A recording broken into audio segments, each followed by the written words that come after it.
नगर निगम करीब 8,000 शिक्षकों की भर्ती प्रक्रिया शुरू करेगा। ये फैसला शिक्षा विभाग से जुड़ी वर्ष 2023-2024 की ऑडिट रिपोर्ट के सामने आने के बाद लिया गया है।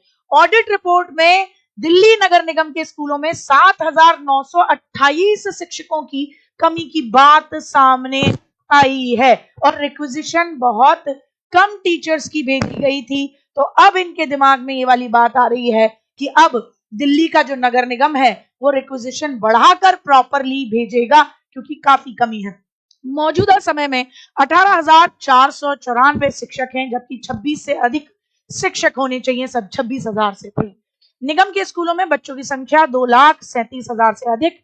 छात्र शिक्षक अनुपात आपको पता ही है कि 30:1 होना चाहिए। एनईपी 2020 इस पर बहुत स्पष्ट कर चुका है, जो भारत की वर्तमान शिक्षा नीति है कि सामान्य बच्चों पर 30 बच्चों पर एक शिक्षक होगा, लेकिन यहाँ काफी कम है। आप देख सकते हैं वर्तमान में एक शिक्षक पर 43 स्टूडेंट्स की जिम्मेदारी है, जबकि अनुपात 31 होना चाहिए। तो अब इस रिपोर्ट के बाद निगम प्रशासन ने दिल्ली अधीनस्थ सेवा चयन बोर्ड को शिक्षकों की कमी को दूर करने के लिए मांग पत्र पुनः भेजा है, रिक्विजिशन पुनः भेजा। तो आप ये जानना चाहते होंगे कि इतने बड़े लेवल पे कमी है तो अभी तक दिल्ली का जो नगर निगम है वो काम कैसे कर रहा। तो आपको बता दूं 11 महीने के कॉन्ट्रैक्ट टीचर हायर करते हैं ये लोग, गेस्ट टीचर बोलते हैं, जिनको पर लेक्चर के हिसाब से या पर डे के हिसाब से जितने लेक्चर्स हैं उस हिसाब से इनको पैसे दिए जाते हैं।